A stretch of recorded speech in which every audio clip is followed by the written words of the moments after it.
não parar, não precipitar e não retroceder. Então dizer para esse cara, sabe quando nós vamos parar? Nunca. Nunca na sua porca vida. Né?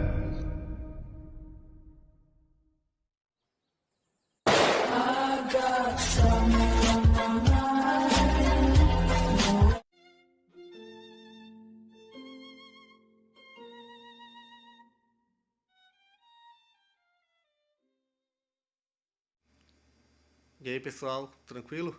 Então vem aqui antes do vídeo começar, pedir para vocês se inscreverem, quem não for inscrito, compartilhar, curtir, comentar.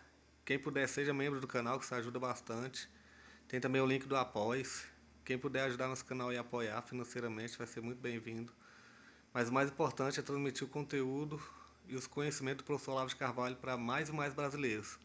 Então compartilhe e ajude aí nossa causa. Muito obrigado a todos os membros, apoiadores do canal. Fico muito feliz. Tenho certeza que a gente está no caminho certo. Então fiquem com o vídeo e até mais. Valeu! Um ponto que deu margem à discussão é quando eu disse que o Wittgenstein transforma o mundo num todo fechado. Então ele diz, não pode ser, porque o Wittgenstein considera que o mundo não é a realidade. O mundo é o conjunto dos estados e coisas existentes e a realidade é o conjunto, é a existência mais a inexistência. Eu digo, muito bem, presta atenção no que Wittgenstein diz. A contemplação do mundo sub specie aeternae, quer dizer, sob a categoria da eternidade, é a sua contemplação como um todo limitado. O sentimento do mundo como um todo limitado é o sentimento místico. Ora, qual é a última frase do livro? Cessou aqui a linguagem só fala dos fatos do mundo. E agora entramos no silêncio contemplativo, que nos abre para a infinitude indizível. Então, o que é isso? É o sentimento místico. Portanto, o mundo do Wittgenstein fechou-se, mesmo contra a vontade dele. Ora, existe uma diferença enorme entre você compreender uma filosofia e compreender um texto. Compreender uma filosofia é refazer as experiências cognitivas que o sujeito fez. As experiências cognitivas do Wittgenstein são facílimas de refazer porque elas são vulgares, elas são bobas. Então, por exemplo, esta experiência de que a morte não é o acontecimento da vida, a morte não é vivida, qualquer pessoa que esteja viva e que não tenha aprofundado suficientemente a questão tem essa impressão. Quando eu morrer, tudo vai desaparecer. O mundo cessará. Qualquer um tem essa experiência.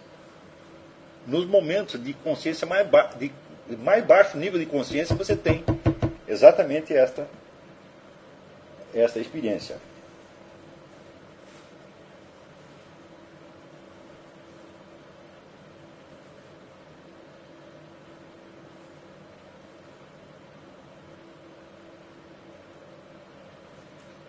Ele diz, se houver uma vida eterna, essa vida eterna não será tão enigmática quanto a nossa vida presente.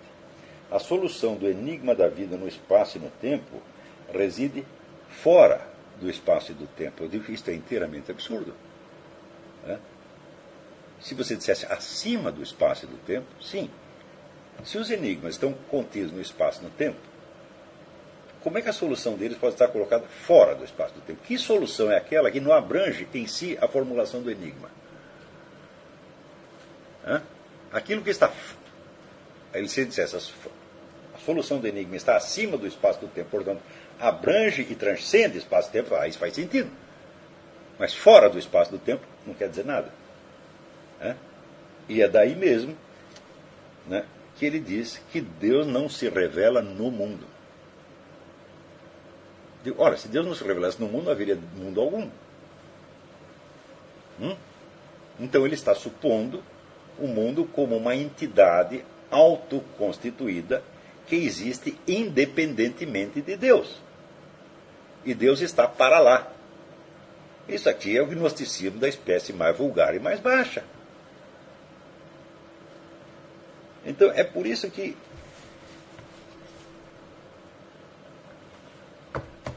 eu considero que qualquer estudo de Wittgenstein é uma perda de tempo. Por quê? É tudo uma construção feita a partir de uma experiência muito, vamos dizer, estreita, muito baixa, e que nem sequer pode alegar que ela é enriquecida, vamos dizer, por uma cultura religiosa muito grande. Então,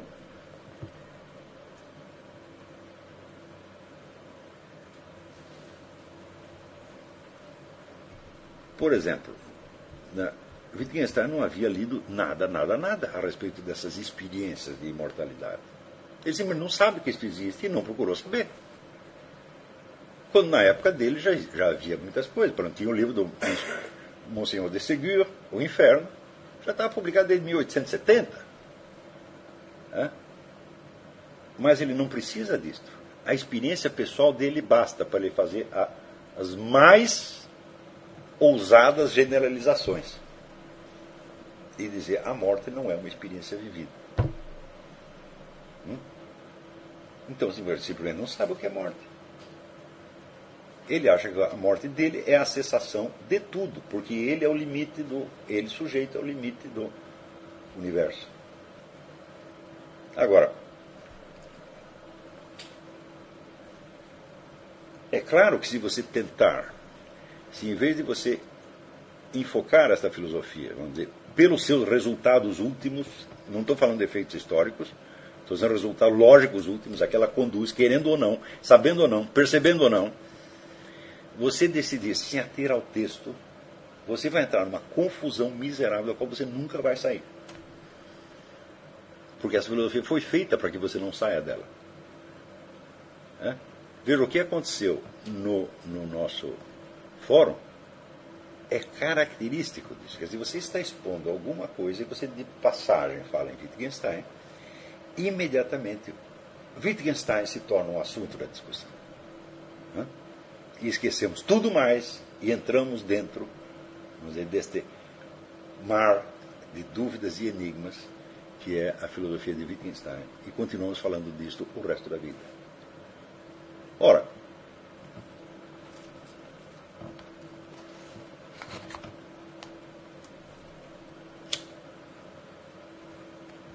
um texto onde nenhuma única frase é autoelucidativa, onde toda e qualquer frase depende de uma outra frase, que por sua vez depende da primeira, que por sua vez depende de uma terceira, etc., etc., não é um texto de maneira alguma. É um labirinto. E quando você entra no labirinto é muito difícil sair. É um labirinto exatamente como a filosofia de Kant é um labirinto. Então podemos dizer, Wittgenstein é um novo Kant. O Kant queria fixar os limites do conhecimento, para além do qual só havia a fé e o indizível. Wittgenstein está fazendo a mesma coisa, por meios mais elegantes.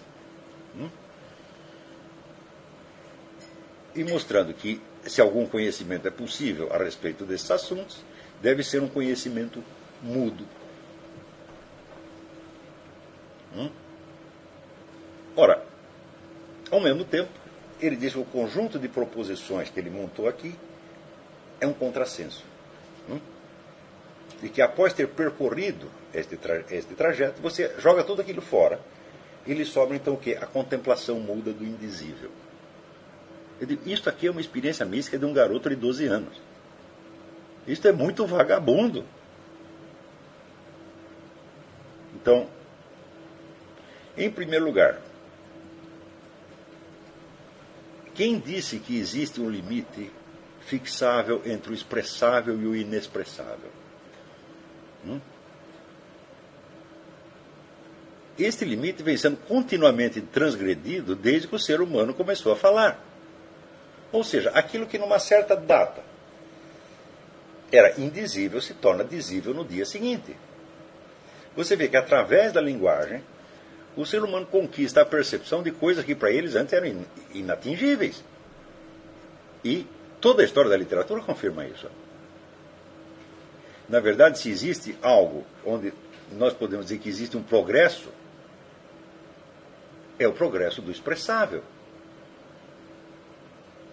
Se você tomar, por exemplo, os poemas de Homero, você vai ver que aquilo que Homero consegue dizer de seus personagens é um negocinho desse tamanho. Os personagens dele não têm ambiguidade interna, né? São todos compostos de uma vez para sempre, eles não se transformam no curso do tempo. Por quê? Não tinha meios linguísticos de dizer isso. Agora, você vai estudando a história da literatura ao longo dos tempos e você vai ver que esse limite vai ampliando.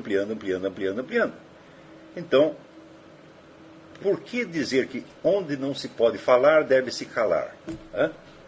Onde não se pode falar, deve-se tentar melhorar a nossa linguagem para conseguir falar. Então, por que supor que, para além do limite da linguagem de Wittgenstein, só existe a transcendência inacessível e indizível? Isto é uma palhaçada tão pueril que ela não merece atenção. Eu confesso que eu dei atenção a isso, eu fiquei fascinado com a coisa na época. Porque eu não tinha examinado o assunto.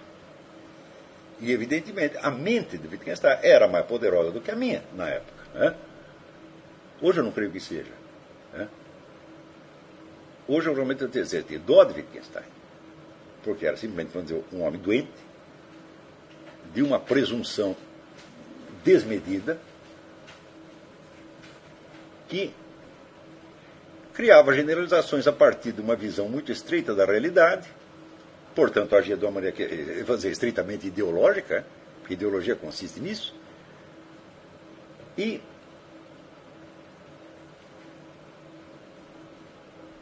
chegava a conclusões que resultavam em prescrever limites ao que os outros podem falar. Então é o caso de perguntar, mas bom, primeiro, isso é totalmente inadequado, porque a estrutura da nossa experiência não corresponde a isso. Na morte de um sujeito, o mundo não cessa. Aliás, nem ele mesmo cessa. O sujeito não é o limite do mundo de maneira alguma. E segundo, dizer o mundo é o conjunto dos fatos, eu digo, isso é de um primarismo atroz, porque a noção de fato pressupõe a noção do mundo.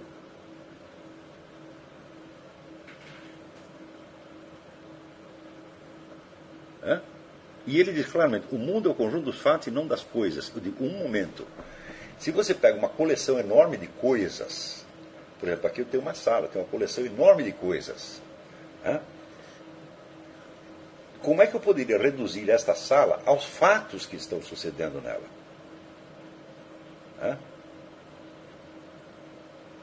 Tem uma série de coisas aqui que não estão fazendo absolutamente nada, e as quais nada está sucedendo.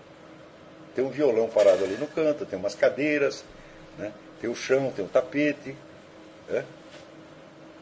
Nada está sucedendo. Então, isso é uma coleção de objetos e não de fatos. Agora, dentro dessa coleção de objetos, e para uma parte ínfima deles, sucedem algumas coisas. Então, é evidente que a noção de mundo é uma coleção de objetos dentro da qual acontecem alguns fatos. Para dizer coleção, não é nem coleção, na verdade. O mundo não se apresenta a você nem como uma coisa, porque coisa teria que ser um objeto, que você está vendo, nem mesmo como uma coleção de coisas, e muito menos como uma coleção de fatos. Ele se apresenta como uma unidade do seu campo de experiência, que você sabe que é ilimitado. Eu já expliquei aqui, vamos dizer que a noção, vamos dizer, de um horizonte que continuamente se expande é inerente à percepção mesma de mundo. Então, é claro que esta noção de que o mundo é o conjunto dos fatos é absolutamente inaceitável. Mas ela é expressão de uma experiência que Wittgenstein teve. Então, vamos dizer, pode ter uma validade poética como expressão de uma impressão. Só que a partir do momento em que esta expressão de uma impressão individual pretende ter uma validade universal, então se torna uma empulhação. Então o que é o Tractatus Lógico-Filosófico? Bom, é uma obra poética constituída da impressão, vamos dizer, da expressão lógica de um conjunto de impressões que o sujeito teve. A impressão de que a totalidade do saber sobre o mundo cessa num certo momento, num certo ponto, para além do qual só existe a experiência do indizível. Eu digo, bom, às vezes você pode ter esta impressão, às vezes você pode ter a impressão contrária. Você pode, por exemplo, ter em certo momento a impressão de que tudo está falando ao mesmo tempo, ou de que Deus está falando por meio de todos os objetos o tempo todo. Então, vamos dizer, a presença de Deus no mundo e em todas as coisas pode ser objeto de uma experiência pessoal. Então, por que a experiência do Wittgenstein deveria ser mais válida do que qualquer outra, se é apenas uma impressão, se é apenas uma experiência? Então, agora, se você, em vez de você observar na filosofia, essa filosofia no seu conjunto e, portanto, nos efeitos cognitivos, psicológicos, morais a que ela conduz em última instância, efeitos que podem ser totalmente desconhecidos do seu autor, se em vez de você analisar assim, você vai se apegar ao texto, meu filho, daí nós podemos discutir indefinidamente e jamais terminaremos. Porque este texto não foi feito para elucidar nada. Esse texto foi feito para exprimir uma experiência e fechar você dentro dela. Como num teatro. Quer dizer, quando você está assistindo a peça, você está dentro daquele ambiente, daquela atmosfera de experiência. Tá certo? Só que a peça termina. E o teatro de Wittgenstein pode se prolongar o resto da sua vida e você ficar discutindo o que Wittgenstein quis realmente dizer. Quando no fórum o menino alega que existem leituras circulares, eu digo, bom, eu sei disso, porque isso aí muita gente diz e eu mesmo já fiquei maravilhado com isso. Só que essas leituras circulares, ou elas são em número finito, ou elas são em número infinito. Se são em número infinito, então jamais poderemos saber o que o livro quis dizer. Porque você pode montá-las num ilimitado número de ordens, que naturalmente vão modificar o sentido de cada frase no conjunto. Se elas são limitadas, como é precisamente o caso, então significa que cada uma delas cada ordem pela qual você encare o texto é em si mesma um discurso. Um discurso é, por sua natureza, um trânsito do conhecido ao desconhecido. Todo discurso, nesse sentido, tem premissas e conclusões. Mesmo o discurso poético tem premissas e conclusões. E se tem premissas e conclusões, então significa que as premissas em si mesmas não são discutidas, elas são dadas como o princípio da argumentação. E o fato é que todas as premissas que o nosso amigo coloca aí, todas elas são generalizações bobocas de experiências limitadas. Mas que, uma vez que você decidiu que você já não está interessado em realidade, mas você está interessado em Wittgenstein, meu filho, aí você não vai sair de lá de dentro. E você pode alimentar discussões o resto da sua vida. Principalmente se, ouvindo uma interpretação que está analisando a filosofia, vamos dizer, a filosofia do fulano, pelos seus resultados últimos, eventualmente inconscientes para o seu próprio autor. Ao ouvir isso, você se volta para o texto e diz, não, mas não é isso exatamente o que o texto está dizendo, então você está confundindo dois planos de abordagem que são, na verdade, quase incomunicáveis. Porque o efeito final de uma filosofia, o resultado final, ele só coincidirá perfeitamente com a letra do texto no caso de um filósofo que tivesse uma consciência de si tão abrangente que ele fosse capaz de prever os efeitos últimos da sua própria filosofia. A prova de que Wittgenstein não sabia isso quando estava escrevendo tratados lógico-filosóficos é que a partir daí ele entrou para uma linha de investigação totalmente diferente. Então, é evidente que não existe nenhum filósofo que seja capaz deste nível de previsão. Quer dizer, o resultado final de uma filosofia, de fato, são consequências impremeditadas. Essas consequências podem coincidir, em mais ou menos, com as suas intenções originárias. Mas, O efeito final da filosofia de Wittgenstein é desfibrar a inteligência filosófica. É enfraquecer a pessoa de uma maneira assim incrível. Por quê? Porque tem aquela coisa hipnótica, você fica dentro da filosofia de Wittgenstein e fica vendo ali diferentes ordens e diferentes conexões, etc, etc.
Chegamos a mais um final de uma aula, de um vídeo. Espero que tenham gostado. Quem não se inscreveu ainda, se inscreva, compartilhe, comente. Ajude o nosso canal, apoie, seja membro. E ajude o nosso canal a chegar a cada dia a mais brasileiros que precisam muito do conhecimento do professor Olavo de Carvalho. Então é isso aí, fique com Deus, até o próximo. Valeu! Então é isso aí, pessoal. Que é o nosso canal. Que são alguns livros que eu já li. A maioria foi doação, mas alguns eu adquiri, professor Olavo de Carvalho. Alguns livros se perderam aí que eu emprestei. Professor Alexandre Costa. A Bíblia Sagrada. 10 lições sobre Karl Marx. Indico a não ler esse livro, que é muito ruim mesmo. Alguns pensadores aqui que realmente, como o professor Olavo de Carvalho disse, não são pensadores. Valeu, tamo junto aí. Apoie nosso canal, seja membro.